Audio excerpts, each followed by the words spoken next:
বন্ধুরা, সত্য কথা বলতে এই পৃথিবীর সব মানুষ তার শেষ সময়ে যখন তার মৃত্যু খুবই নিকট থাকে তখন তার মনে স্বর্গলোকে প্রবল ইচ্ছা জাগ্রত হয়।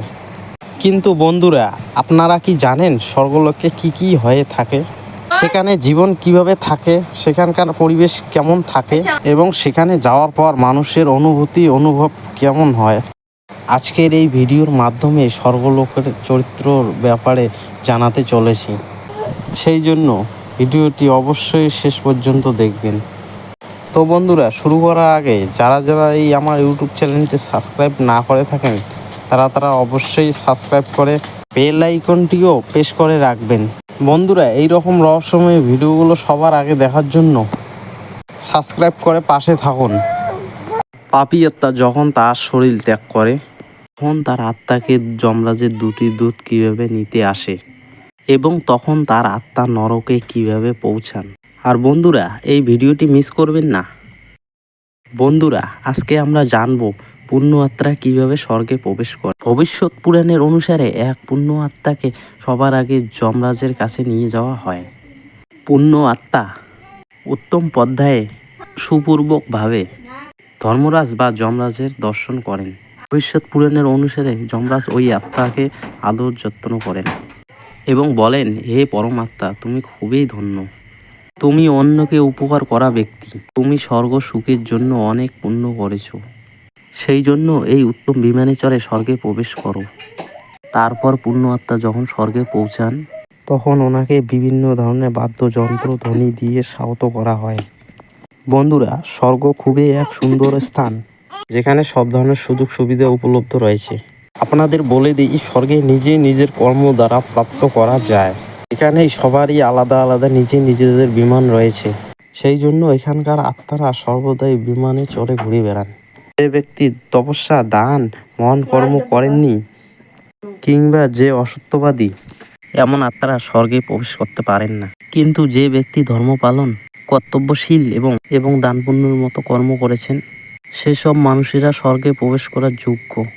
ওখানে দেবতা, সাধু, বিষ্ণুদেব, মহারিষি, যম, ধাম, গন্ধর্ব এবং অপ্সরা সবারই সেখানে আলাদা আলাদা লোক রয়েছে যা ইচ্ছে অনুসারে ভোগ করে থাকেন। আপনাদের বলে দিই, স্বর্গ একটি স্বর্ণের পর্বত যার নাম হয় সুমেরুগিরি। স্বর্গে যাওয়া ব্যক্তি খিদে, পিপাসা, গরম, ঠান্ডা, হতাশা এবং দুঃখ থেকে একেবারে মুক্ত হয়ে যায়। স্বর্গে কোনো প্রকারের অশুভ বস্তু হয় না যাকে দেখার পর মনে ঘৃণা সৃষ্টি হয়। চারিদিকে মনকে প্রসন্ন করার জন্য সর্বদাই সুবর্ণিত বায়ু বইতে থাকে। চারিদিকে মনকে ও ভানকে প্রসন্ন করার জন্য বিভিন্ন ধরনের বাদ্যযন্ত্র ধ্বনির সর্বদাই শুনতে পাওয়া যায়।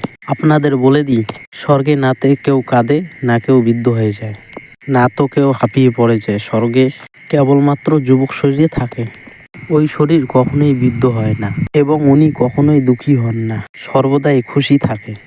আর এইসব আমাদের জীবনে ভালো কর্ম করার জন্যই হয়ে থাকে। আপনাদের বলে দিই, এখানে মাতা পিতার রস বীর্য থেকে উৎপন্ন হয় না, সেই জন্য তার শরীর থেকে কখনোই ঘাম বের হয় না, না তো তার শরীর থেকে কখনোই দুর্গন্ধ এসে থাকে। এখানে তাদের জামা কাপড় কখনোই নোংরা হয় না। ওখানকার আত্মারা কখনোই একজনকে আর একজনকে দেখে হিংসা হয় না, শুধু একে অপরের প্রতি ভালোবাসা থাকে। কিন্তু সবে আত্মা সুখময়ভাবে তাদের সময় কাটিয়ে দেন। যদি আপনিও স্বর্গে পৌঁছতে চান তাহলে আপনার ভিতরে ঘুমন্ত মানুষটিকে জাগাতে হবে। আপনার হাত অন্যদের সাহায্য করার জন্য বাড়াতে হবে। পরমেশ্বর আমাদের এই মানব জীবন দিয়েছে, যা 84 লক্ষ জনের মধ্যে সবচেয়ে উত্তম বলে মানা হয়েছে। যদিও এই মানব জনিতে জন্ম নিয়ে কোনো রকমের ভালো কর্ম না করে থাকেন তাহলে আপনার কিছুই হবে না এবং আপনাকে কেউ নরকে যেতেও আটকাতে পারবেন না। ভিডিওটি শেষ করার আগে শুধু এইটুকুও বলতে চাই, একে অন্যকে সাহায্য করুন, পশু পাখিদের সেবা করুন, ঈশ্বরের দ্বারা বানানো সব বস্তু ও জীবকে সম্মান করুন। পরমেশ্বর আপনাদের অবশ্যই ভালো করবেন। ভিডিওটিতে যদিও কিছু ভুল হয়ে থাকে তাহলে অবশ্যই ছোট ভাই বলে ক্ষমা করে দিবেন এবং ভিডিওটি ভালো লাগলে অবশ্যই একটি লাইক করে দিবেন এবং এই চ্যানেলে নতুন হলে অবশ্যই সাবস্ক্রাইব করে পাশে বেল আইকনটিও প্রেস করে রাখবেন এবং কমেন্টে একবার অবশ্যই লিখবেন, জয় শ্রীকৃষ্ণ।